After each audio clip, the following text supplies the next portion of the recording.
ya. Jadi kan otak manusia ini Allah ciptakan ada otak besar, ada otak kecil, kemudian terbagi dua. Ya, saya katakan ya terbagi dua. Ini Allah yang ciptakan nih, ada belahan kanan, belahan kiri. Di dalamnya ya nanti nih otak besar, otak kecil. Dari atas ini terbelah, betul-betul terbelah ini, kanan kirinya terbelah. Baru di tengah dia tersambung, ya. Di tengah baru tersambung. Jadi ini memang terbelah. Ya, ayah bunda, bapak ibu guru, di dalamnya tuh kan ada ini ya, ada namanya neuron, sel otak.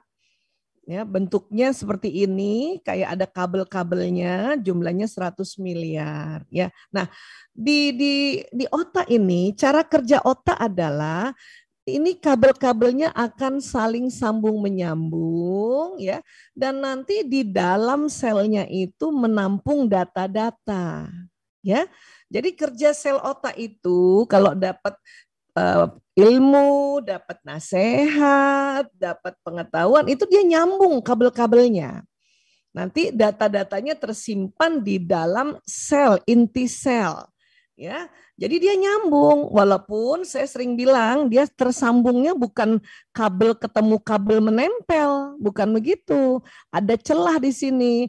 Nanti tersambungnya lewat zat kimia, namanya neurotransmitter. Ini sering sekali saya ceritakan. Nah, neurotransmitter ini banyak jenisnya, lebih dari 100 jenis. Ya, jadi kalau kita umpamakan neurotransmitter ini lem alat perekat, ini berbagai macam jenis lem itu. Ya, kenapa? Karena dipengaruhi makanan, nutrisi, kondisi dan emosi. 3C namanya. Nutrisi, kondisi, emosi. Jadi kalau anak kita nasihati atau sedang belajar dalam keadaan gembira, semangat, pokoknya emosinya ya yang asik gitu ya, kondisi asik, maka neurotransmitter yang keluar nih yang asik. Sehingga pelajaran, nasihat, ilmu yang dia dapati inget banget gitu. Ya, inget banget. Tapi pada saat kita sampaikan nasihat, ajarkan, berikan ilmu atau media mendengarkan Bapak Ibu guru misalnya memberikan ilmu, kondisi dan emosinya saat itu sedang kurang fit kah atau sedang capek kah, letih, sedih, kesal, maka neurotransmitter yang keluar jenisnya yang tidak asik, pokoknya gitu. Ya, kita kasih nama asik menggak asik aja ya. Nah, sehingga terkadang pelajaran itu ya satu tidak diingat, kedua kalaupun diingat kesel, akhirnya mendatangkan traumatik. Jadi sering nih sambungan otak ini yang trauma. Sehingga apa? Sehingga ya akhirnya jadi malas belajar lagi. Ah, malas aku belajar gitu. Ya, nggak mau aku belajar gitu. Nah, ini harus ditahu ini.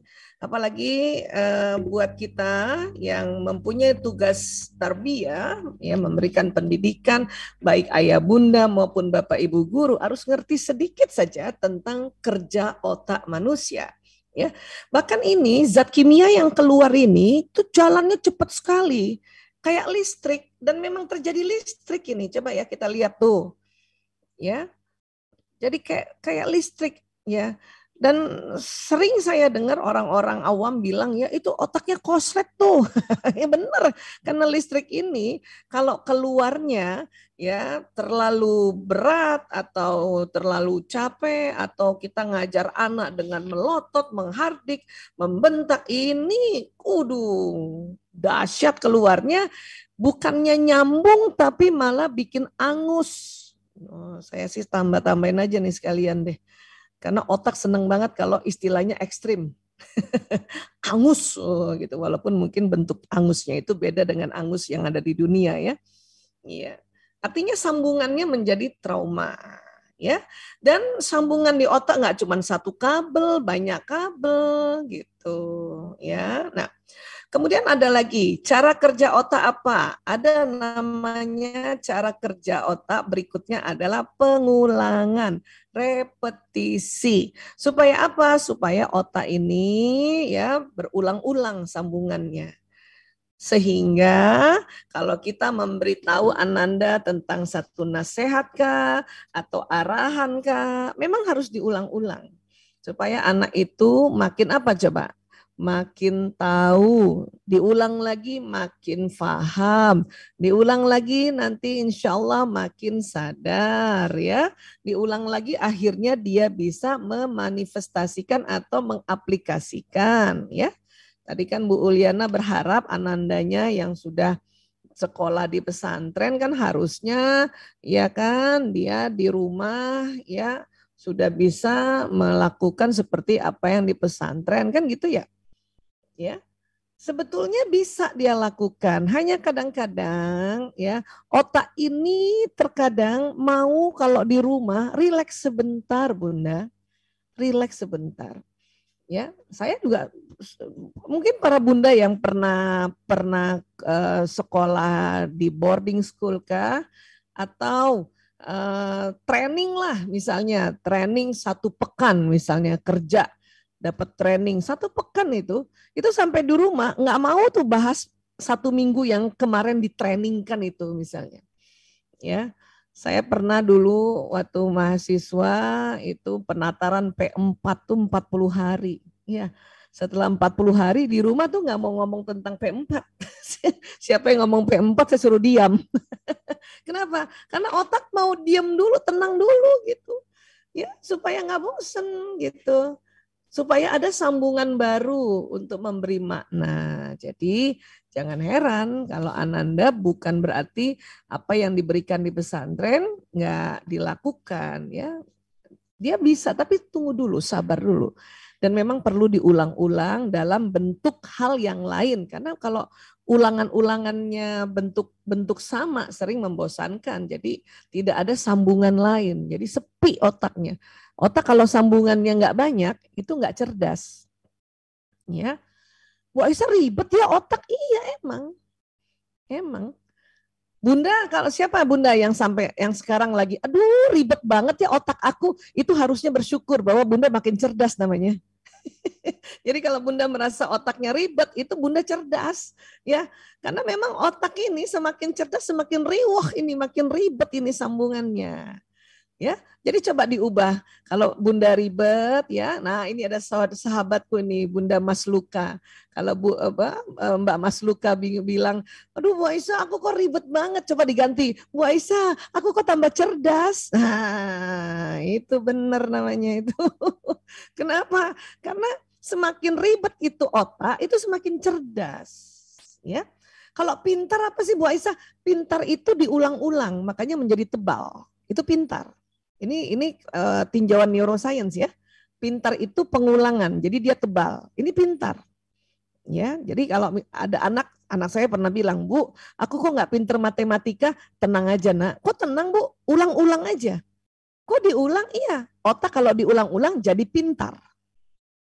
Tapi kalau ya banyak hal yang dia mau pelajari, ya itu namanya cerdas. Gitu.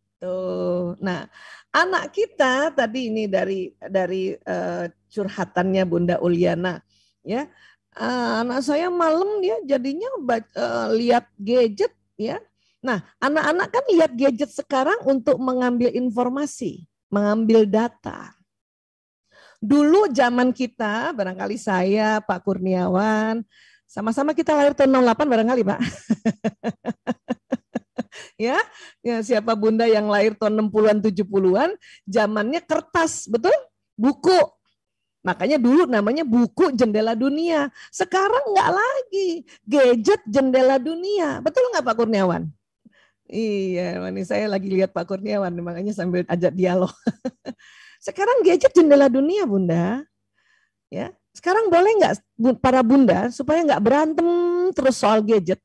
Kalau anak lagi lihat gadget, anggap dia lagi buka buku. Gitu aja cara mikirnya. Karena gadget itu cuma media saja untuk dia mendapatkan data, mendapatkan informasi, apapun informasinya, supaya otak manusia itu, otak anak kita lebih banyak sambungannya. Ya, lebih banyak sambungannya. Saya masih suka baca buku karena otak saya terbiasa buku. Cuman sekarang sudah mulai kenal gadget, udah nggak terlalu buku melulu ya.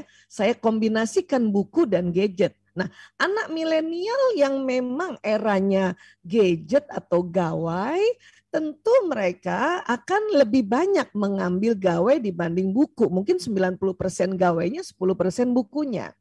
Ya, kalau saya kebalik, 80% bukunya, 20% gawainya karena era saya itu buku. Rasanya udah lihat gawe kalau nggak baca buku. Nah itu untuk supaya otak kayak gini Bun. Ya, saya mau kasih lihat tahu ayah bunda ya. Supaya otak nih banyak sambungannya. Jadi dia harus banyak informasi. Ya, sekarang kan teknik gawe informasinya nggak detail tapi banyak. Jadi ngerti ya kekurangan minyak di sini, naik bensin di sini. Itu juga perlu tahu supaya otak kita cerdas gitu ya. Nah, sepakat dulu gitu. Jadi apa yang dilihat, apa yang didengar, apa yang diucapkan, apa yang dirasakan, ini otak tersambung, Bun. Ya, tersambung. Dan proses belajar ini tidak sampai hanya di usia-usia muda, sampai tua pun kita terus proses belajar, ya. Nah, ini harus kita pahami dulu.